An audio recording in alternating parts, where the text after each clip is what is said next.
Hey, Marsha. Yeah, this is Lady Cee. Girl, I am running late. Did you see all the snow out there? I came back to get my pants. I'm gonna have to wear these pants under this skirt today. It is just way too cold outside. I mean, there's just no way I'm gonna be able to be out there with all that snow and how cold it's gonna be today. Say what? We don't wear pants in service or at the meetings. I don't think you understand. I've got on a pair of boots, a long coat, and I got on this skirt. You don't even know I got the pants on. Well, Lady Cee, regardless of what the weather is, you know these are the rules. We don't wear pants in service or at the meetings. That's just how it is. Oh, this is nonsense. Well, listen, I'll see you in about 10 minutes. All right? Bye. It's been a long time coming, but I know a change gonna come. The governing body has decided that sisters may choose to wear slacks when participating in the ministry and when attending Christian meetings, assemblies, and conventions. Hey, this is JT. Welcome to another episode of The Critical Thought. In this episode, we will focus on the aftermath of the Watchtower changes. Yes, as Sam Cooke said, change is gonna come, and change is coming. We are seeing changes take place in this organization that we never imagined. And be honest about it. Aren't you just tickled pink? This really goes to show what we have always said about the Watchtower. So many of their teachings, their policies have nothing to do with the Bible. They have nothing to do with the Word of God. Instead, they're merely the opinions of men that's been elevated all the way to divine status, and at any time, they can throw it in the trash. And that is what we are seeing. We are seeing a religious denomination literally that is desperate. It is desperate to stay afloat. It is desperate to keep its members. And they are literally throwing everything out except the kitchen sink. And as we sit back and watch this, it is simply amazing. The ex-Jehovah's Witness community over the last few months has done an outstanding job of examining upside down, flipping it over, turning it back over this way so that people can clearly see exactly what this organization is about. As we have said on so many occasions, there is no reason in the year 2024 to be ignorant about Jehovah's Witnesses. The information is there. All we have to do is reach out and find it. Well, today we're going to take a look at some of these changes and how they impact people. You know, there is an experience that we want to share that deals with the issue of beards. And when you stop and think about the issue of beards, it was announced back last year, end of last year. So a few months ago, after it was approved for Jehovah's Witness men to have beards, on the governing body update just recently, all of a sudden we see Mark Sanderson walk out onto the set. And he had that look that says, what? Take a look at me now. That's right. Take a look at me now. How I look now. As he stood there with his well-trimmed Drake-style beard, and yet so many people have been hurt behind that ruling. This particular issue of changes impacts people.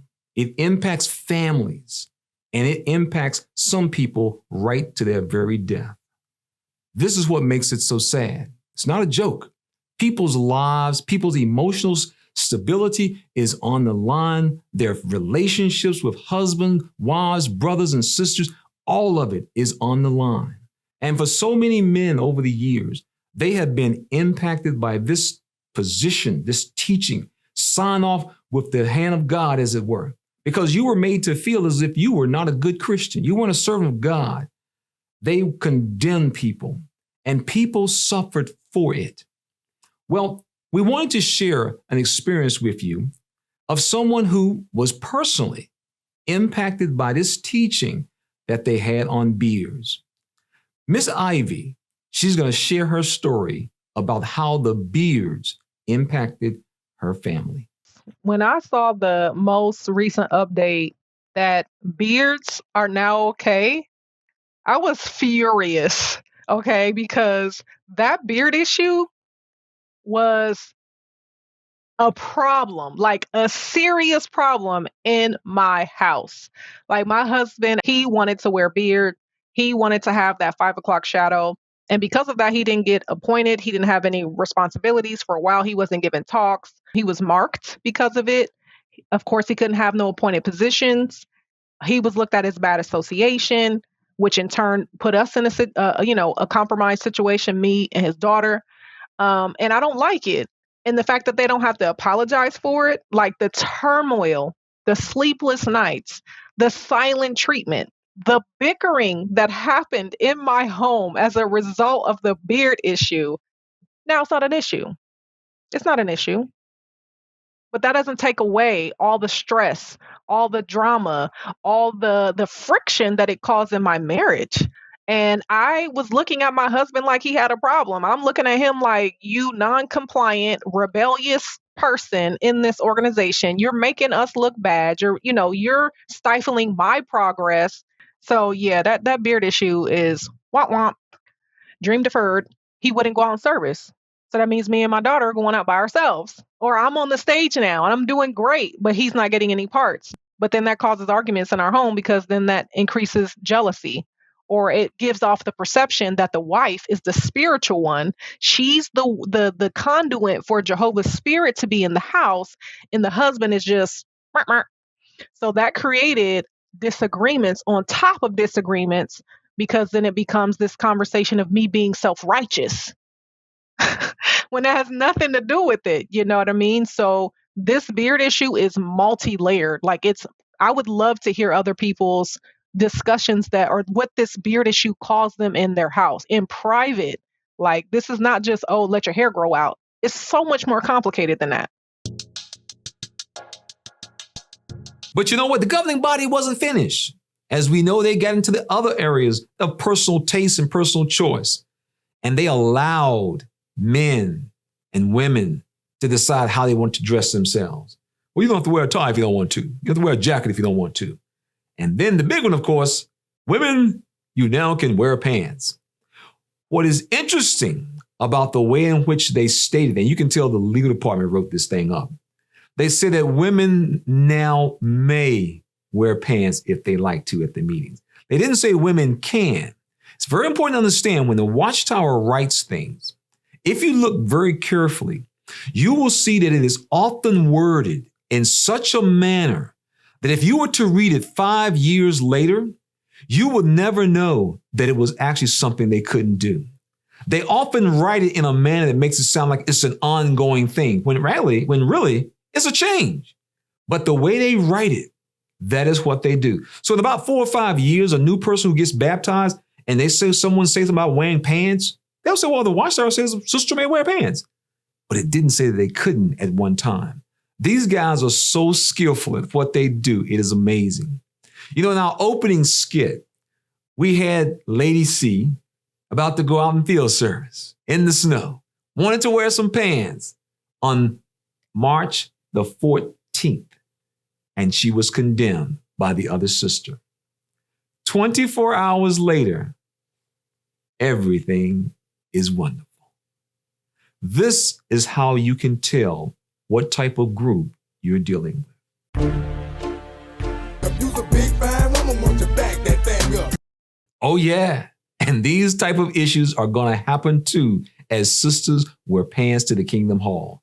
Therefore, every congregation will have its own dressing and grooming committee made up of the elders and their wives, and they will dictate exactly how Jehovah's Witnesses should be dressing at the Kingdom Hall. And this is something that you and we want to use these instances as a confirmation that we did the right thing. The Jehovah's Witness, which is so amazing, they actually rejoice. They rejoice when the Watchtower takes its foot off the back of their neck. Can you believe that? People are excited. The governing body is going to let us do this now. Something that they could have been doing all the while. But now that the foot has been removed, they rejoice, as opposed to start asking some very serious questions. You know, that was one of the things that we had to do ourselves. We have to ask this question, and we pose it to you. Have you ever asked yourself, how did I get involved in this group and why did I stay so long? Well, that's a question that Lady Cee and I often asked as well. We often share our college experience when we went back, because one of the first classes we took was psychology. We wanted to know, how in the world can people get involved in these types of groups? Well, that was a scientific research study that was done. It's called the Milgram experiment. And what it does, it shows just how far we as humans are willing to go if we believe we're doing this because an authority figure tells us. Take a look at this experiment. The Stanley Milgram experiment, conducted in the 1960s, remains one of the most revealing studies in the field of psychology, shedding light on the power of authority and its influence on obedience. Participants, under the guise of contributing to scientific research on memory and learning, were instructed to administer electric shocks to a learner for every incorrect answer given. The shocks were fake, but the participants were unaware, believing their actions caused real pain, evidenced by the learner's, an actor, feigned distress. The authority figure's presence and insistence compelled many participants to continue with the shocks, despite their moral reservations and the visible agony of the learner. This experiment highlighted a disturbing yet profound aspect of human nature: the capacity to act against one's ethical beliefs under authoritative pressure.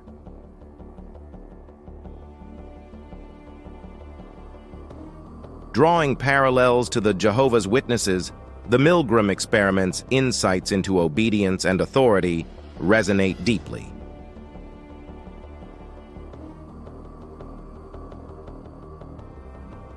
The Watchtower organization, akin to the authoritative figure in Milgram's study, wields significant influence over its members, guiding their beliefs, behaviors, and decisions.